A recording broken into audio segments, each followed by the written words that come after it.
Welcome to the Your True Purpose podcast with David Marshall, helping you to create the life you were born to live.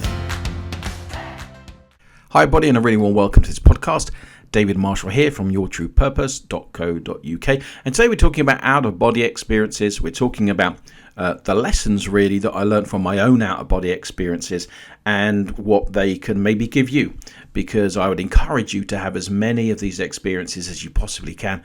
They will transform your life and transform your experience of what it is to be physical, your experience of what it is to be human, and your experience of what it is to interact with the thing that we call the physical world. So this, the title of this is How My Out-of-Body Experiences Shape My Life, which it has, and the 3 or 4 lessons, probably going to be more than that, that you can gain from my experience. So how did it happen, first of all? That's the first thing.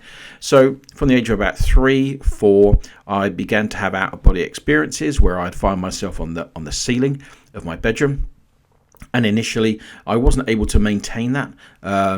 It was initially quite a surprise. So I remember feeling myself in a strange, difficult to describe, to have a strange sensation. But actually, I was looking down at myself on the bed. The bed was on the right-hand side of the bedroom.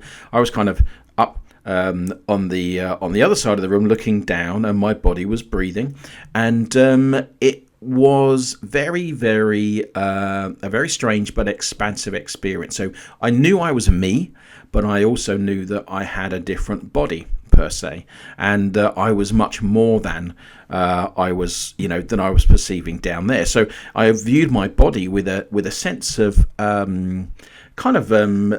looked up on it kindly, but I knew it wasn't everything that I was. So it was a bit of a strange understanding, and that continued over time to the degree where I really began to have experiences that were far more expansive and that last a lot longer. I was able to maintain them, but I was also able to gain more information while I was in the experience. So there were a few lessons that I learned, and of course those absolutely transformed, and that dictates my whole experience.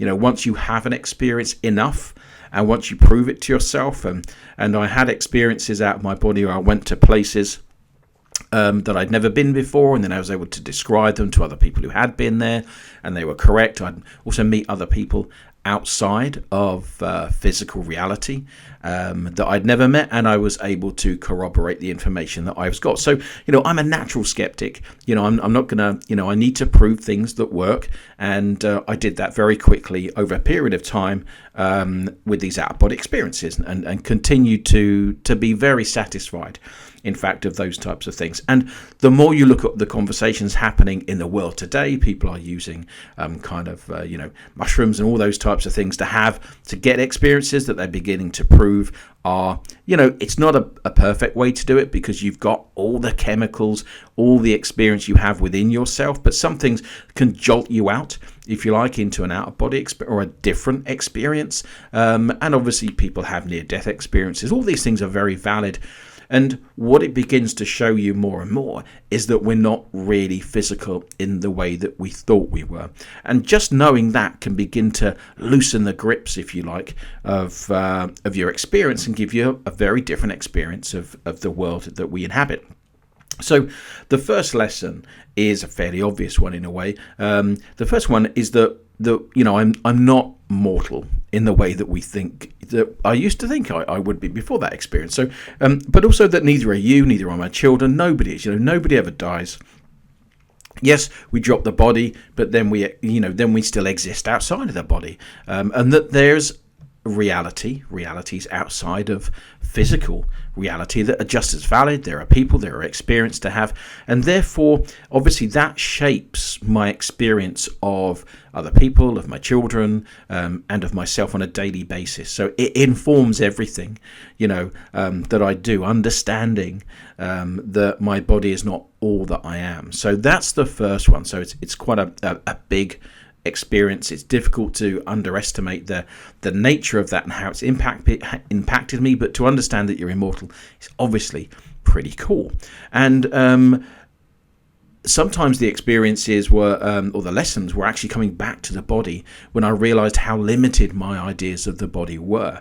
So, out of your body, you're you know that you're having an experience. It's a different experience to the physical one, but you know that you have ideas and and thoughts and emotions. We're still ourselves. But when you come back into the body, you realize that how many limiting ideas one has whilst in the body, about the body, about health, about people, about the world. It's almost like cocooning yourself in a bunch of beliefs that outside of the body you simply don't have. So that the other lesson was around health, and also which I've struggled with to some other degree, but also around understanding the impact of my thoughts on my body, and how important that is, that my limiting ideas around the body are impacting the body, but out of the body they don't impact anything, because I don't have a body. I'm just consciousness, if you like. So it really does show you how many limiting beliefs we do have when we're connected, that we assign to the physical body. So the first one, the second one I'd say is that we have a lot more freedom than we think. So out of the body, when you're looking back at physical reality, what you see is something that's very different. It's a very different reality than the one that when we're in it. So it's a bit like putting yourself right up against a magnifying glass in physical reality. You really only just see the edges of it, and that appears to be everything, appears to be real. But when you come back from that magnifying glass, you begin to see that it's a very different experience. Not something we can go into today. Other lessons that you can find in other podcasts and training, we'll get into that, but that it's essentially a state of consciousness rather than a physical place. And that's why I wrote The Dream We Call Earth, because it's much more akin to a dream in that sense. And you can really experience that out of your body. The third thing is that, it's really about how you then work with physical realities is the next lesson. So if you have an experience of physical reality, and I presume if you're listening to this podcast, then you might accept that, the law of attraction, which is the real topmost lesson of a much deeper understanding that your thoughts attract and create events.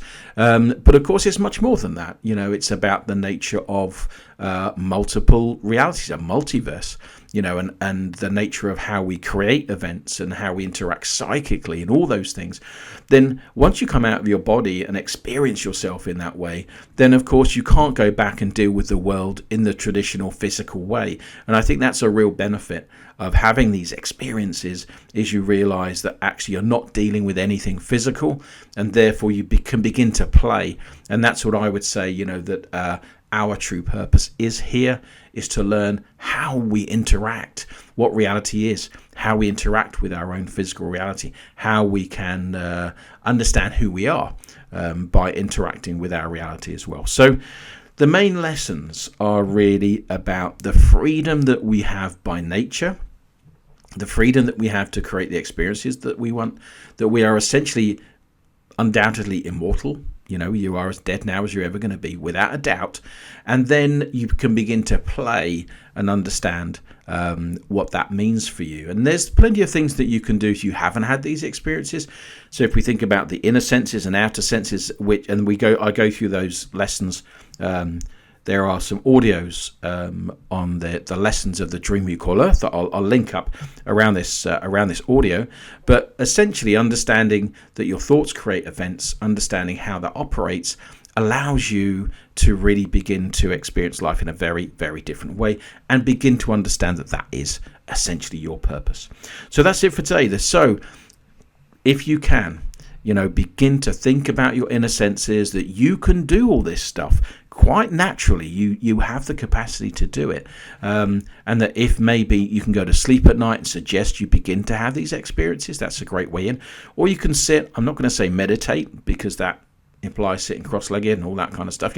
It's more of a contemplation and a suggestion to yourself that you begin to have much more experiences using these inner senses, these inner psychic senses, and I promise you they'll begin to happen.